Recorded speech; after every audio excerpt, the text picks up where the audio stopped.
पंतप्रधानांना आपण क्रिकेट मॅचच्या संदर्भात काय सांगायचं?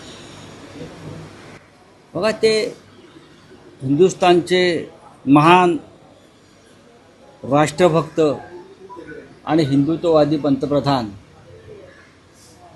ज्यांना असं वाटतं की त्यांच्यासारखा राष्ट्रभक्त या देशात जन्माला झाला नाही, त्यांनी काल त्यांच्या मंत्रालयाने म्हणजे त्यांच्या सरकारनं एशिया चषक क्रिकेट सामने आणि खास करून पाकिस्तान बरोबर खेळण्यास हिरवा कंदील दाखवला, ग्रीन सिग्नल दाखवला भारताच्या क्रीडा मंत्रालयानं आणि खास करून प्रधानमंत्र्यांनी. हा धक्कादायक आहे प्रकार. नरेंद्र मोदी असतील, गृहमंत्री अमित शाह असतील,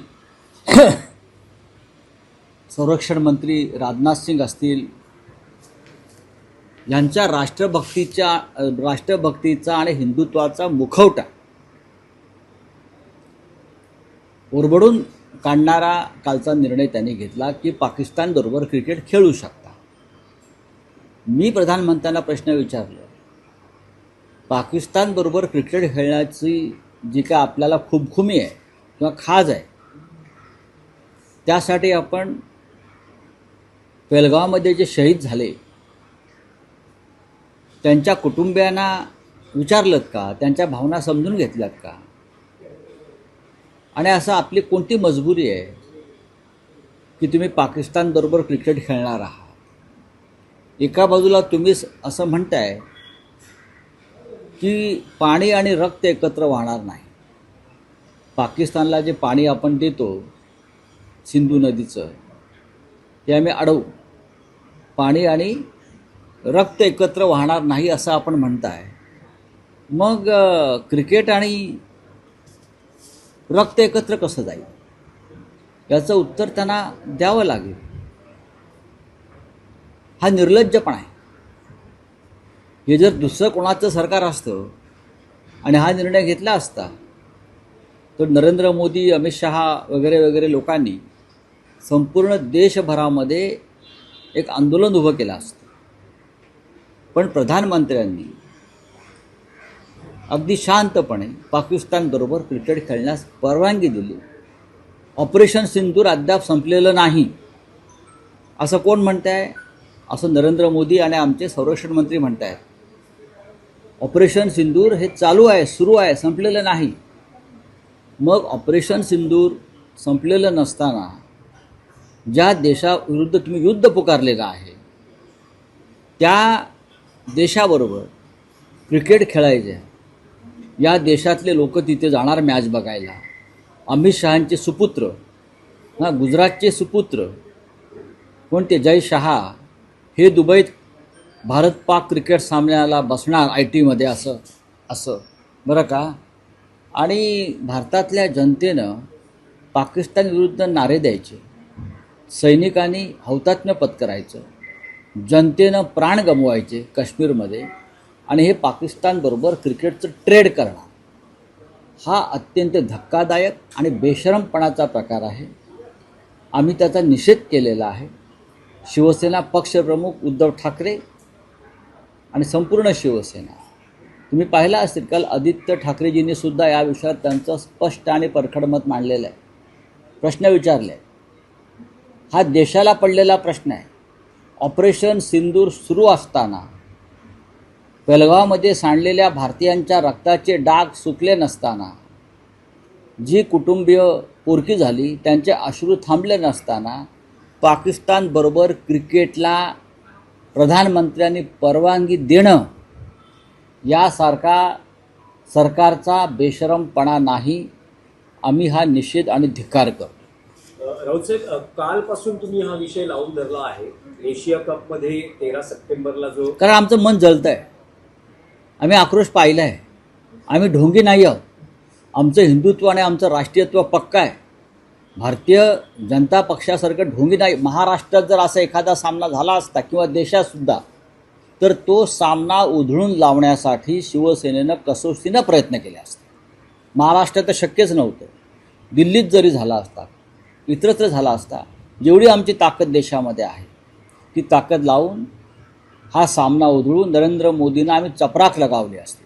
या देशाला मान्य नाही की ऑपरेशन सिंदूर संपलं नसताना अशा प्रकारे पाकिस्तानबरोबर क्रिकेट खेळलं. पाकिस्तान शरण आला होता म्हणता ना, पाकिस्तान शरण आला आहे ना, मग क्रिकेट कसले खेळ? तुम्ही क्रिकेटमध्ये का शरण जाताय त्यांना? हा साधा प्रश्न आहे. राऊत साहेब, हे विचारायचा, हा मुद्दा विचारायचा किंवा प्रश्न विचारायसाठी हे कारण आहे की तुम्ही गेले 2 दिवस हा मुद्दा लावून धरता आहात. देश पातळीवरचा अत्यंत संवेदनशील मुद्दा आहे. अशा वेळेस इंडिया अलायन्समधले अन्य मित्रपक्ष किंवा महाविकास आघाडीतले अन्य मित्रपक्ष यांचीही तीच भूमिका आहे का? कारण शरद पवारांनाही हा प्रश्न विचारण्यात आला होता, त्यावर त्यांनी आपलं मत व्यक्त केलं. काँग्रेस पक्षानं याविषयी परखड मत व्यक्त केलेलं आहे. तुम्ही पहा तुम्ही. शरद पवारांची भूमिका याच्याविषयी माझ्याकडे माहिती नाही. ते क्रिकेटच्या प्रशासनामध्ये काम करतात. पण हा प्रश्न क्रिकेट हा खेळ म्हणून नसून भारत आणि पाकिस्तान हे युद्ध म्हणून आहे. हे जर धर्मयुद्ध होतं असं वारंवार हे म्हणत होते मोदी आणि त्यांचे लोक की हे धर्मयुद्ध आहे, मग क्रिकेट कसलं खेळतं?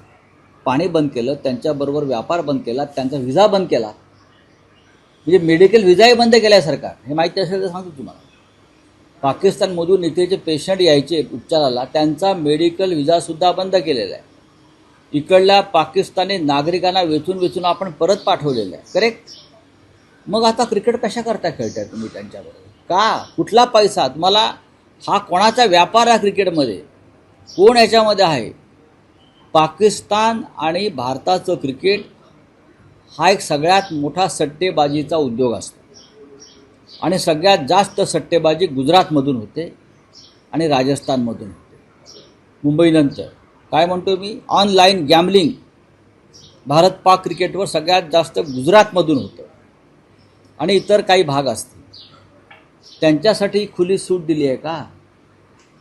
जय शहा हे जे क्रिकेटचे सूत्रधार आहे सध्या, त्यांचे वडील या देशाचे गृहमंत्री आहेत. म्हणजे राष्ट्रीय भावना फक्त आम्ही जपायच्या आणि ह्यांच्या मुलाबाळांनी पाकिस्तानबरोबर क्रिकेटला मंजुरी द्यायची आणि भारत पाक सामने खेळवायचे. हा कोणता राष्ट्रवाद? त्याला मी देशद्रोह म्हणतो. राऊत साहेब, तुम्ही ऑनलाईन सट्ट्याचा विषय काढला तर केंद्र सरकारनं Dream11 आणि अन्य जे काही ॲप्स आहेत ज्यावर ऑनलाईन सट्टा लावला जातो त्यावर आता भारतात बंदी आणली. हो, पण असं आहे की मी भारत पाक क्रिकेट सामन्याविषयी म्हणतो. सट्ट्याचे आणि ऑनलाईन गॅम्बलिंगचे इतरसुद्धा अनेक प्रकार आहेत जे कागदावर नाहीत आणि ते मॅक्झिमम गुजरातच्या भूमीवरूनच चालतात आणि काही प्रमाणात राजस्थानमधल्या भागातून चालतात, मध्य प्रदेशातून चालतात आणि लाखो म्हणजे हजारो कोटी रुपयांचं ही उलाढाल असते भारत पाक क्रिकेट सामन्यामध्ये. तर आणि हे सगळे लोक जे आहेत हे भारतीय जनता पक्षाचे समर्थक असतात, देणगीदार आहेत मोठ्या प्रमाणामध्ये. त्यांना संरक्षण दिलं जातं नंतर. तर त्यांच्या सोयीसाठी ही उलाढाल व्हावी म्हणून भारत पाक सामना तुम्ही खेळवताय का? सांगा. आमचा असा आरोप आहे, नसेल तर सांगा तुम्ही. भारतीय क्रिकेटला काळीमा फासणारं हे कृत्य आहे. खरं म्हणजे मला भारतीय क्रिकेटपटूंचं आश्चर्य वाटतं. त्यांना काय राष्ट्रीय भावना आहेत की नाही? जर असतील तर त्यांनी क्रिकेटच्या मैदानात पाकिस्तानबरोबर खेळायला जाऊ नये. पण ते जातील कारण त्यांच्यावरती अमित शहा, नरेंद्र मोदी यांचा एक दबाव असू शकतो. राऊत साहेब, याच विषयातला एक शेवटचा प्रश्न की तुम्ही म्हणता आहात, तुम्ही पंतप्रधानांना पत्र दिलं, तुम्ही भूमिका मांडता आहात, पण सामना 13 तारखेला भारत विरुद्ध पाकिस्तान दुबईत होणार हे आता जवळपास स्पष्ट आहे. अशा वेळेस मग शिवसेना युबीटीची पुढची भूमिका काय? नाही, आज मी माननीय शिवसेना पक्षप्रमुख उद्धव ठाकरे साहेबांशी आम्ही चर्चा करू. आम्हाला असं वाटतं की हा विषय अत्यंत गंभीर आहे. या संदर्भातल्या लोकभावना अत्यंत तीव्र आहेत, अत्यंत तीव्र आहेत. आणि या किती तीव्र आहेत ह्या आम्ही जेव्हा बाहेर लोकांमध्ये फिरतो तेव्हाही पाहतो. काल आदित्य ठाकरेजींनी सुद्धा हा विषय मांडला, स्वतः उद्धवसाहेब हा विषय मांडत असतात. पण आता ह्या दुबईतल्या सामन्याचे पडसाद महाराष्ट्रात देशामध्ये उमटू शकतात का याच्याविषयी आम्ही चर्चा करू. प्रभाग रचना जाहीर झालेल्या आहेत, मात्र आरोप असा होता की भाजपाने शिंदे गटाच्या दबावाखाली या प्रभाग रचना करण्यात आलेल्या आहे, असं ठिकठिकाणी आरोप होतो. होऊ शकतो. जर राहुल गांधी यांना मतचोरीविरुद्ध एक यात्रा काढावी लागली निवडणूक आयोगाविरुद्ध, तर महापालिका निवडणुकीमध्ये आपल्या सोयीच्या प्रभाग रचना कराव्यात यासाठी हा मिंदे गट किंवा भाजपा किंवा इतर लोक कोणत्याही थराला जाऊ शकतात. या देशामध्ये निवडणुका स्वच्छ आणि स्पष्ट वातावरणात कधीच होणार नाहीत जोपर्यंत मोदी शहांसारखे लोक या देशात सत्तेवर आहेत. मग मुंबईच्या महानगरपालिका असो, विधानसभा असो किंवा लोकसभा असो. कारण इतकंच सांगेन मी, पैशाची प्रचंड ताकद आणि सत्तेचा गैरवापर ह्याच्यामुळे निवडणुका जिंकण्यासाठी हे कोणत्याही थराला जातात. साहेब, काल शरद पवार यांनी असं सांगितलं की उपराष्ट्रपती पदाच्या निवडीत देवेंद्र फडणवीस यांनी समर्थनासाठी त्यांना फोन केला होता. त्यावर त्यांचं असं त्यांना म्हणणं होतं की आम्ही विरोधी पक्षाचा उमेदवार दिलेला आहे, त्यामुळे एनडीएच्या उमेदवाराला पाठिंबा देणं शक्य नाही. त्याच्यामध्ये पण उद्धव ठाकरे असं म्हणतात की आम्ही चर्चा करून निर्णय घेऊ. मला असं वाटत नाही ते असं बोलले.